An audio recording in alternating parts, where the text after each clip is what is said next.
Alô, amigos do Alvorecer. É com muita alegria que nós estamos novamente aqui, ainda online, para mais reflexões. Então, vamos nos ligando ao Pai Maior, vamos fazendo a nossa oração, vamos nos ligando aos espíritos protetores, a Deus, nosso Pai, que é a fonte criadora de todo esse universo, e vamos felizes por mais um dia no nosso orbe, agradecendo ao Pai, agradecendo à Mãe Maria, agradecendo pela experiência de estarmos encarnados e podendo fazer, nos elevarmos, né, aprendermos cada dia mais, fazendo a elevação do nosso espírito. Que o Pai nos abençoe, que Mãe Maria nos cubra de bênçãos, hoje e sempre. Assim, queridos, graças a Deus, nós hoje temos como assunto um tributo mesmo a Allan Kardec, uma homenagem. Mas, antes de falarmos de Kardec, que é o nosso assunto de hoje, eu vou falar um pouquinho, porque eu estou gravando no dia 12, no Dia das Crianças. Esse vídeo vai ao ar amanhã, né? Mas hoje é o Dia das Crianças. Então, queridos, eu não poderia deixar de falar homenageando as crianças, né? Que são esses seres que fazem a nossa vida melhor. E nós já fomos crianças, não podemos esquecer isto. Nós somos crianças felizes. Criança é sempre feliz, ela pode ser pobre, pode ser rica, mas ela acha dentro de si uma alegria interior, né? A criança, ela nasce com isso de ser feliz. E criança, porque para ela basta pouco. Quando nós ficamos adultos, nós priorizamos tantas coisas que às vezes não são necessárias. E a criança não. A criança, para ela, o que vier, ela agarra, ela fica feliz. Se ela tem uma bonequinha de pano, com um vestidinho simplesinho, que talvez a sua mãe fez ou alguém lhe deu, tá ótimo para ela. Ela não precisa daquela boneca de marca comprada fora, às vezes, do país, não é? Como às vezes a gente acha que isso vai trazer a felicidade para a criança, mas não vai. A criança, ela fica feliz com um carrinho de rolemã que ela tem, não é? O importante é brincar para ela, é ter amiguinhos para brincar. Ela fica feliz com o chocolate que ela ganha, com uma balinha que ela ganha, com um carinho que você faz. Então, não vamos esquecer de alimentar a nossa criança interior, porque todos nós nos lembramos da nossa infância e deixamos guardada aqui dentro aquela lembrança da criança que nós fomos. Nós temos essa criança interior. Então, dê vazão, às vezes, para a sua criança, sabe? Dance, brinque, converse com as crianças, conte história para as crianças, se divirta com isso. Não leve o mundo tão a sério. Veja o exemplo de uma criança que ela não precisa de grandes coisas para ficar feliz. Se você para e lhe dá atenção, faz um carinho, conversa, conta história, para brincar. Não precisa ter brinquedos, gente. Brinca de amarelinha, brinca de pular corda. Lembra quando a gente era criança que tinha umas brincadeiras? Eu mesmo tive uma infância bastante pobre, eu não tinha. O Papai Noel só vinha na casa do vizinho. Na minha era uma coisinha assim muito pequenininha, às vezes nem vinha, né? Então, mas eu era feliz, porque a gente resgatava, pulava amarelinha, brincava de corda, brincava de esconder, de fazer comidinha, algumas panelinhas que a gente ganhava, e graças a Deus a gente tinha um quintal grande, então você pegava aquelas folhinhas, né? Picava com água, com algum feijão que a gente lá catava da mamãe, cru, né? Um arroz, uma coisinha assim, e a gente brincava tão feliz, né? Então resgate essa criança, brinque com seus filhos, sabe? Seja feliz com eles. Não deixa morrer essa criança, relembre sempre, porque isso vai nos fazer muito bem, mas muito bem mesmo, acreditem. Então, assim, vamos para o nosso assunto de hoje, mas assim, como a criança eu acho tão importante que não poderia. Eu estou gravando aqui bem no Dia das Crianças, não é? Então a gente precisa lembrar disso, tá bom? Então vamos ao nosso assunto, que é a nossa homenagem, assim, bastante simples, porque eu não tenho grande conhecimento de Allan Kardec, mas o pouco que eu consegui reunir, a gente vai lembrar, porque eu sei que todos conhecem e sabem muita coisa de Kardec, mas assim a gente esquece, né? Eu, pelo menos, quando eu leio outras vezes, outras coisas, eu falo, nossa, eu não estava nem lembrando mais disso, não é? Então vamos reavivar. E por que essa lembrança de Kardec? Porque no dia 3 de outubro, agora, nesses dias que passou, foi aniversário de Kardec. Ele nasceu em 3/10/1804. Né? Então, nesse período se comemora também a Semana Espírita, então se revive, se faz muitas palestras sobre Kardec, sobre os ensinamentos, e assim a gente vai homenageando esse grande espírito, esse grande homem, né? Ele foi o propagador da doutrina espírita, né? Ele foi um importante mesmo, ele codificou essa doutrina para nós, né? Porque ninguém tinha, claro que já existia espíritos, já havia manifestações, mas ninguém tinha ainda codificado tudo isso, né? Reunido em alguns livros toda essa doutrina que nós temos hoje.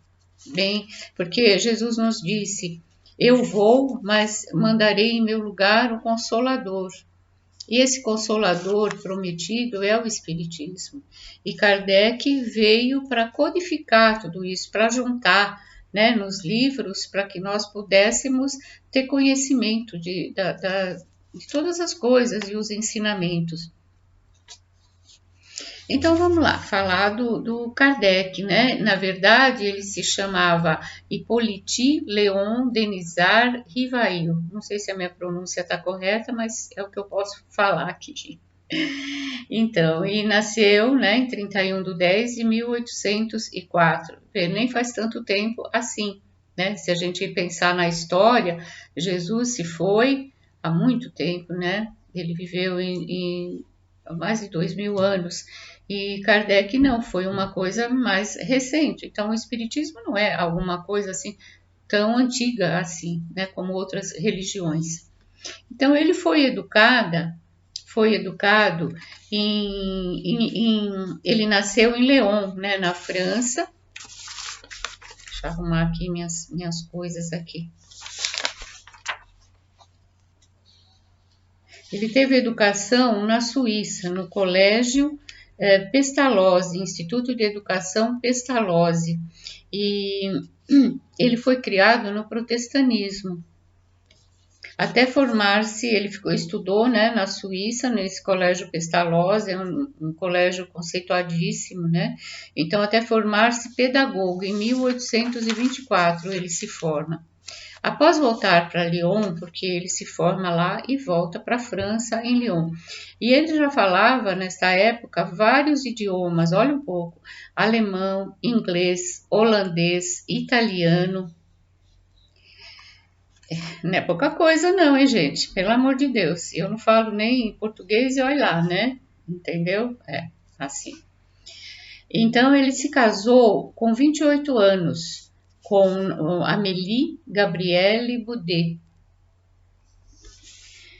E ele fundou, né, junto nessa época já com a sua esposa, ele fundou um grande estabelecimento de ensino e dedicou-se a ministrar aulas, onde oferecia palestras e cursos gratuitos de química, física, anatomia, astronomia, etc. E vejam só como ele já tinha um instinto bom, né? Ministrava aulas e cursos também de graça. Né? E ele publicou durante esse período várias obras, como Hippolyte, né? É o nome dele. Ele publicou obras educativas, né? Ele ele publicou livros educativos mesmo, né? Fez muitas traduções, ele trabalhou muito. Então, em 1854, vejam só, aos 50 anos, é que ele começa a fazer as suas experiências com o mundo espiritual, né? Então, ele viveu 50 anos da sua vida estudando, se trabalhando, né? E depois que ele vem para estudar o espiritismo. E por que ele veio? O que chamou sua atenção? Na época apareceram as mesas girantes, né? E naquela época ficou moda nos salões lá da França, em Lyon, eles se reuniam e era uma curiosidade aquilo, sabe? Porque as mesas se comunicavam, você fazia perguntas e cada batida era uma letra, então iam juntando as respostas desses espíritos. E, quer dizer, não se sabia o que era, então havia muita especulação, muita curiosidade a este respeito, né? E Kardec olhou aquilo e ele falou, ele foi por curiosidade, porque amigos o levaram, mas ele desacreditou daquilo. Ele falou, gente, não pode ser uma coisa dessa, né? E meio que queria deixar para lá. Aí ele tinha amigos que falaram, não, vamos lá ver, né? Porque parece que tem alguma coisa inteligente atrás dessas batidas. Porque como? Uma batida, uma mesa não fala. Então, aí surgiu a curiosidade. E aí Kardec vai e vai ver o que ele achava daquilo. Aí ele teve certeza que aquilo não era uma simples uma mesa não iria responder pergunta nenhuma, né? Então eles perceberam que havia uma manifestação magnética, né, que emitiam frases, uma inteligência, na verdade, por trás daquelas manifestações das mesas, né? Então, claro que não eram as mesas que falavam nada, mas alguma inteligência por detrás disso. Então foi aí que começou a aguçar, né? E em 1855 fizeram muitas sessões na casa do senhor Baldin, amigos, né? Então eles se reuniram já ali num grupo de amigos. Então Kardec participa desse grupo e eles vão, sabe, se melhorando aquela comunicação. Aí nessa época eles já amarravam um lápis a uma cestinha e a cestinha se movia e escrevia. Aí eles falaram, não, mas se não precisa da cestinha, então é melhor a mão do médium e no lápis. Aí surgiu a psicografia, né? Então já os espíritos escreviam, o lápis já vinha direto na mão do médium, então surgiu a psicografia. Um dia, e isso foi, e eles anotando, né? E tudo anotando, respostas que os espíritos davam, eles já era um grupo grande que estudava e se ajudavam, né? Um dia, um espírito chamado Verdade falou da missão de Kardec, criar uma doutrina filosófica e científica e religiosa. Aí ele achou que ele não se achava digno, né, de uma missão dessa, como eu, né? Ele não entendia isso. Mas ele percebeu que se ele fosse chamado, ele aceitava, e ele aceitou, né? Então é uma alma realmente predestinada já a um trabalho muito grande, e ele percebeu isso e entendeu, né? E realmente trabalhou muito. O Espírito da Verdade disse que toda semana estaria com ele, ajudando, esclarecendo. E assim foi feito. Nessa época, eles já tinham 50 cadernos de mensagens, comparando, né, fez perguntas. Em todas as partes do mundo foram feitas as mesmas perguntas que se fazia na França, foram feitas em outros lugares, né, do mundo, e os espíritos respondiam a mesma coisa, né? E aí ele começou a compilar o Livro dos Espíritos, né? Que o Livro dos Espíritos, minha gente, deixa eu encontrar ele aqui. Então, o Livro dos Espíritos é o primeiro livro, né, que Kardec escreve, né? e foi lançado em 1857. Kardec lança o Livro dos Espíritos. E vocês já pararam para ver como esse livro é maravilhoso, gente?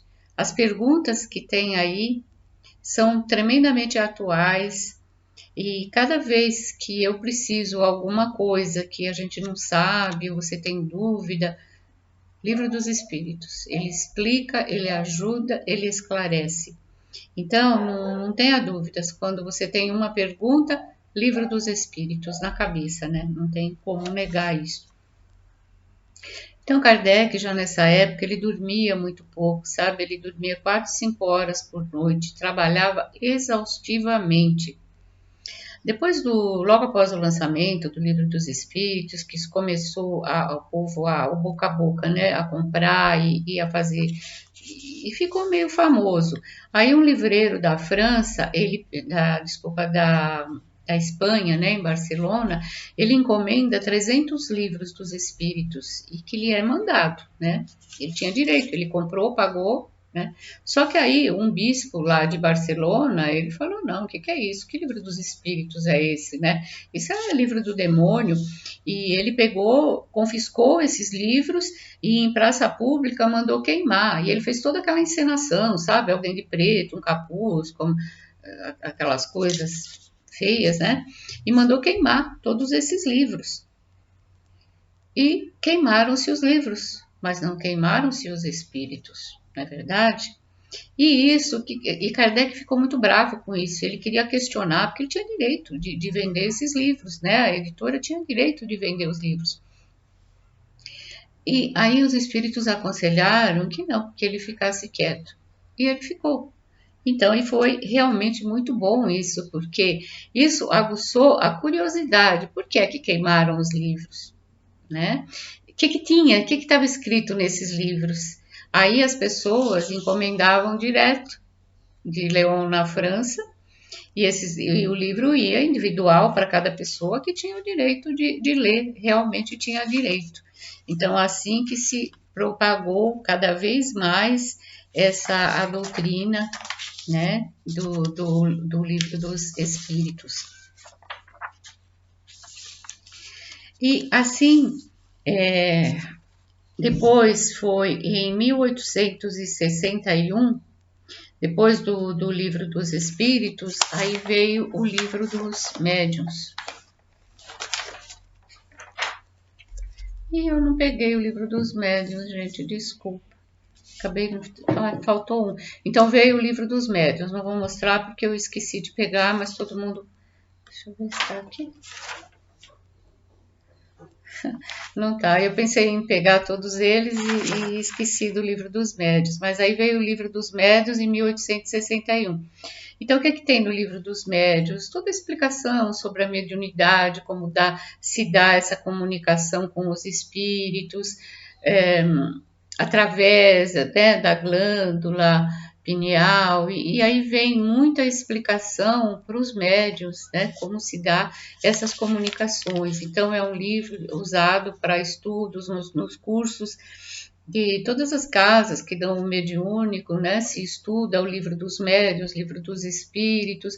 É isso, se alguém não está acostumado com os cursos da doutrina espírita, o que se estuda é isso. É Livro dos Espíritos, Livro dos Médiuns, Evangelho segundo o Espiritismo, que depois Kardec lança em 1864, aí ele lança o Evangelho segundo o Espiritismo. Esse está aqui. Evangelho segundo o Espiritismo, né? Eu tenho essa versão aqui, existem outras traduções, mas eu gosto muito desta. Mas é o livro o Evangelho segundo o Espiritismo, que, ó, o meu, como é que tá, tudo velhinho. Mas isso que é bom, não é? É um livro que, gente, a gente não deixa de usar o tempo inteiro, Evangelho segundo o Espiritismo, porque nos traz toda a Bíblia, né? Mas explicada de uma forma assim que você entende, né? Você pega o Evangelho segundo o Espiritismo e não tem nada que você não entenda ali. A linguagem é simples e acessível a todas as pessoas, mesmo alguém que nunca tenha lido, às vezes até a Bíblia, ela vai olhar. Ai, desculpa, gente. A gente fala muito. O dia que eu pego água, eu não preciso. O dia que eu não pego, preciso. Bom, então, Evangelho segundo o Espiritismo está aqui. Aí depois, em 1865, nós temos lançado aqui o Céu e Inferno. O Céu e Inferno é um pouco menos conhecido dos espíritas em geral, ou pelo menos de quem estudou ainda um pouco menos. Mas aqui ele tem relatos de espíritos que se foram e vem prestar os seus relatos, sabe? As coisas que eles encontraram do outro lado, os arrependimentos, as alegrias, as tristezas. Então, são depoimentos de espíritos, não é? Porque não existe inferno, né? Existe tudo isso na nossa cabeça. E nós vamos para onde aonde está a nossa evolução, né? Cada um, ou você vai para um umbral tem umbral um pouco pior, tem o melhor, tem as colônias que são melhores, né? Então cada um vai aonde está o seu nível de adiantamento, tá? Nem mais, nem menos. Então, esse livro, O Céu e o Inferno, também muito interessante, 1865. E aí, nós temos mais um, que é a Gênese, né? A Gênese também, ela não é assim tão lida, mas ela é muito estudada, os espíritas que já têm um pouco mais de entendimento, então existem até cursos para se estudar a Gênese, né? Porque a Gênese, ela vem... deixa eu mostrar primeiro, olha. A Gênese é isso aqui. Então, a Gênese, ele vem explicar os milagres e as predições segundo o Espiritismo. Então, aqui ele vem explicando, sabe, todos os milagres que aconteceram, explicando, porque Jesus, ele tinha um poder muito grande de magnetismo, ele tinha muita coisa, muito poder, mas ele não precisava, as coisas eram explicáveis, né? Então não existiam muitos milagres, existia a força de Jesus e a fé das pessoas que acabavam, né, se curando. Mas aí vem falando de muitas coisas, caracteres dos milagres, o sentido, a explicação, né? Aí vem a explicação de cada um, cego de Betsaída, o paralítico, a mulher encurvada, paralítico da piscina, mão seca. Então aqui a Gênesis, cego de nascença, essa passagem é tão linda, né? Então assim vai, numerosas curas de Jesus, aparições de Jesus, da sua morte. Ler a Gênese é bastante importante, viu? Quem não tem ainda, a gente compra. Essa codificação aqui, só faltou eu mostrar o livro dos médiuns, mas também é fabuloso. É a explicação de tudo que a gente precisa para dar continuidade e para você praticar alguma coisa com consciência, porque o Espiritismo é a doutrina em que você professa a fé raciocinada, não é? Então, através de todas as explicações que nós temos, através desses livros todos e de outras tantas obras mediúnicas, não é? Nós temos aqui os livros que escritos, psicografados por Chico Xavier, por André Luiz, né? Que André Luiz deu também para o Chico, e muitas outras obras que a gente tem, Espírito de Miramês. Nós temos muitas obras maravilhosas, né? Feitas, e tudo para fortalecer a nossa fé raciocinada, porque tudo é explicado, não existe nada oculto, não é? Não tem nada oculto, tudo foi muito bem explicado, né? Então esse foi o grandioso, gente, trabalho de Kardec.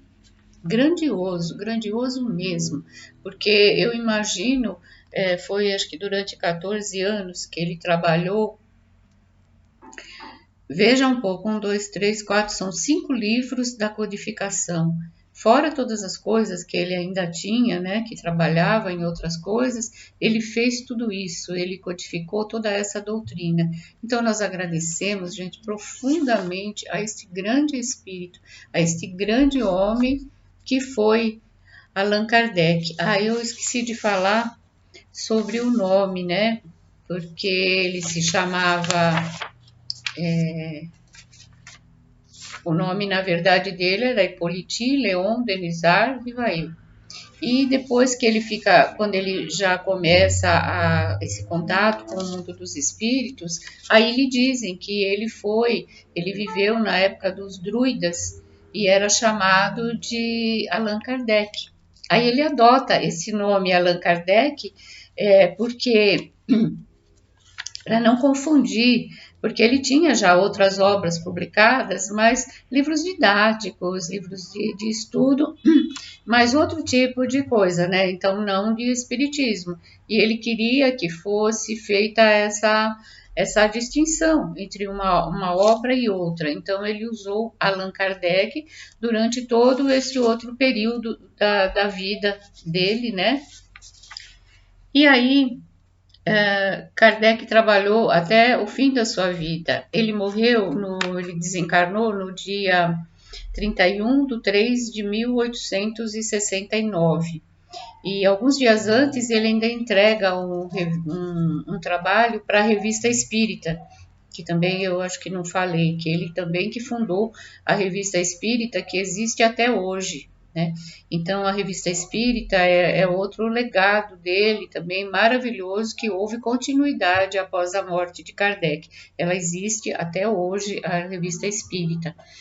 E imagine, né, que ele já não estava muito bem e mesmo assim ele entregou alguns dias antes da sua morte, ele ainda entrega o trabalho, né, para publicar na revista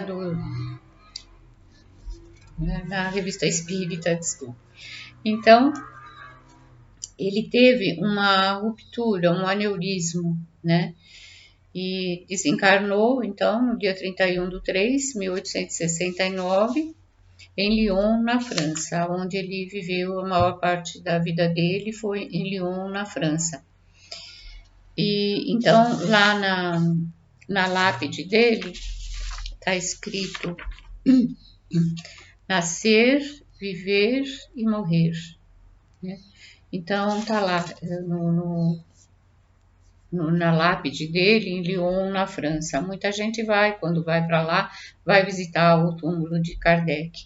Então, assim, gente, nós vamos chegando na nossa hora e vamos agradecendo a atenção de vocês e lembrando mesmo de Kardec, agradecendo esse grande espírito que pode ter já, como se teve, existem relatos de reencarnações já de Kardec, mas essa encarnação foi marcante para a humanidade. Foi muito marcante e porque veio explicar. Mesmo quem não conhece, quem não é espírita, ao ler essas obras, ele vai ter tanta informação que dificilmente não vai seguir a doutrina espírita, não é? E para nós, então, que já professamos essa fé, é o que nós temos. Essas obras não precisa mais nada. Nós temos aí tudo que nós precisamos mesmo. Existem os complementos, mas essas obras são maravilhosas. Então, assim, queridos, vamos novamente nos ligando ao Pai Criador, ao Senhor do Universo. Vamos agradecendo por podermos participar dessa conversa amiga com todos e trazendo, né, explicações, trazendo mensagens. Que o nosso Pai Maior nos abençoe, que os nossos mentores nos intuam sempre, porque eles estão sempre ao nosso lado, nos ajudando, botando na nossa boca palavras, e assim nós vamos felizes, concluindo mais esse trabalho de hoje. Assim seja, graças a Deus. Muito bom. Muito bom. Espero que seja útil, né, toda essa nossa reflexão e até a próxima vez, tá? Tchau.